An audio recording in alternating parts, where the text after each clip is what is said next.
Are you in the top 1% for any trait? Story 1. According to the online version of Tetris.com, I'm in the top 1% of players. I'm pretty good. Mostly play Pew Pew Tetris and Tetris 99, but when I'm desperate I hop on the online mode. Deep Tetris fans. Story 2. Not me, but a college buddy has been struck by lightning on 6 separate occasions. At some point you gotta ask, dude, stop going outside during thunderstorms. What the hell? Did he win the lottery yet? No. If you haven't caught on, my friend has insanely bad luck. Story 3. I'm probably one of the youngest people to ever get a pacemaker. First one at 4 months old. I'm on my 3rd now. I'm 22. Story 4. I've been in a plane crash and bitten by a shark, so I can't imagine many others have experienced both. Never bitten by a shark, but a biologist once slapped me with one. Does that count? Story 5. I'm in the top 1% of adult neuroblastoma patients based on years survived. I was literally diagnosed as an adult. Kids with stage 4 metastatic neuroblastoma have slim survival odds. It's the worst. But as an adult, the percentage plummets to single digits. 5-year anniversaries for adult neuroblastoma survivors are under 8%. 10-year anniversaries, 0. I hit my 5th anniversary next month after being given 3 months to live. Technically, I'm not in the 1% because I'm still a patient, not a survivor. But I've outlived expectations, even though the cancer hasn't fully gone away. It's not growing either. Story 6. I'm a redhead with no immediate family who's also a redhead. I'm the only one. To clarify, not adopted. Mom didn't cheat on Dad, and I'm the only redhead in the entire family. Also have blue eyes. Bad time for the classic redhead kid on the old mailman's route joke? I have a friend in the same boat. His mom has dyed her hair red for over 20 years. Not sure if it's family sacrifice or hiding a past mistake. Story 7. Wasn't going to mention it, but then I remembered I'm ambidextrous. Fun fact, ambidextrous people are 1% of the population, while left-handers are 10%.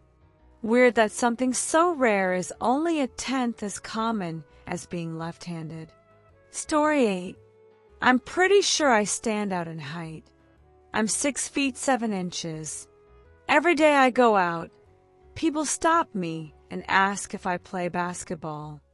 I'm not even tall by NBA standards, just tall for normal people.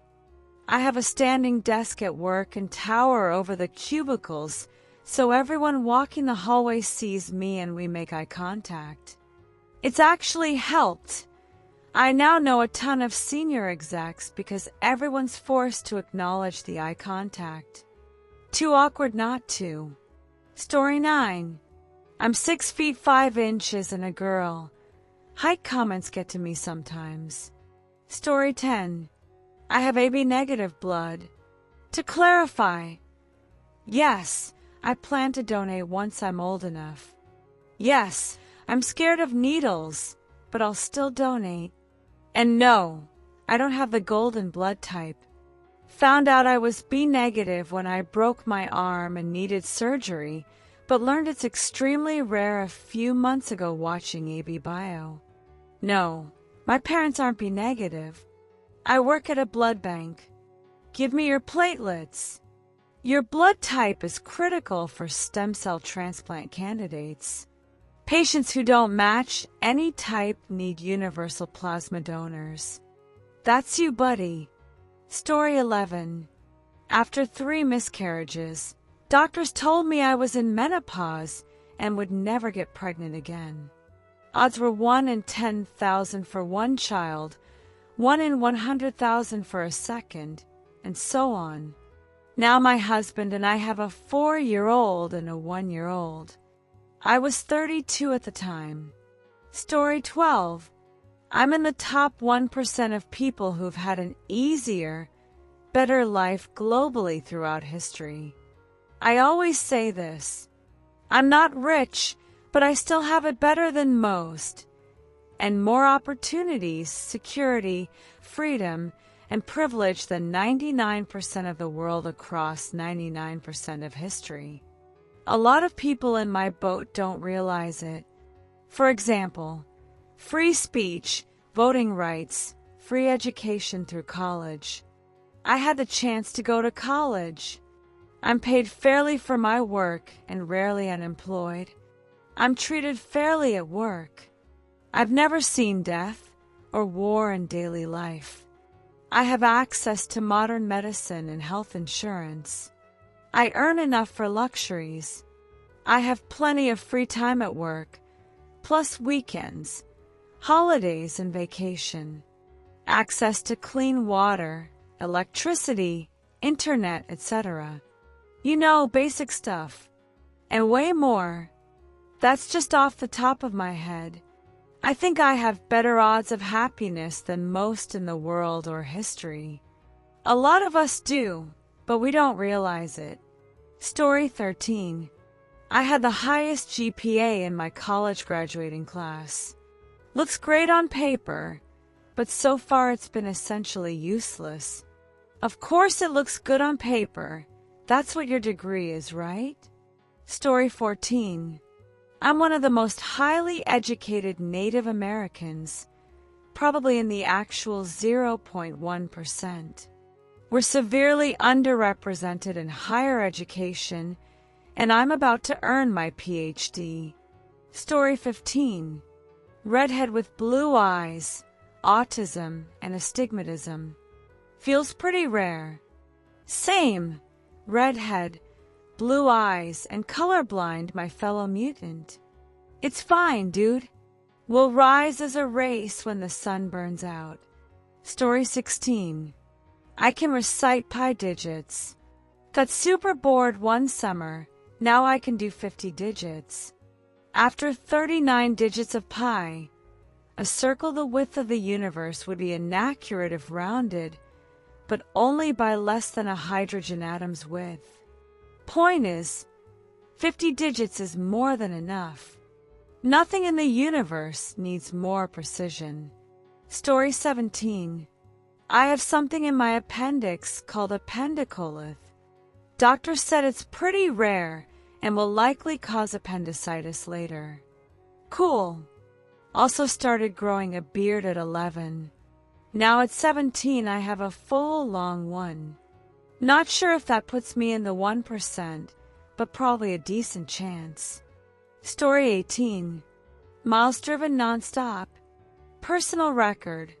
1,500 miles from Omaha, Nebraska to Portland, Maine.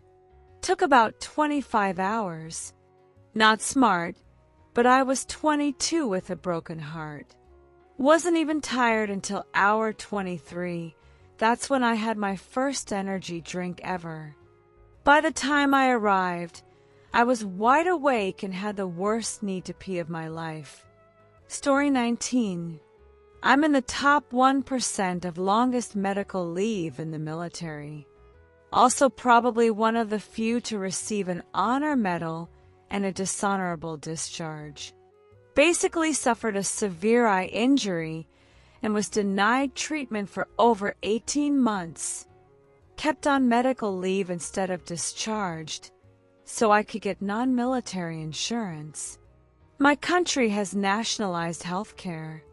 I ended up seeing a civilian doctor and paying out of pocket, for which I was jailed 2 months and then dishonorably discharged.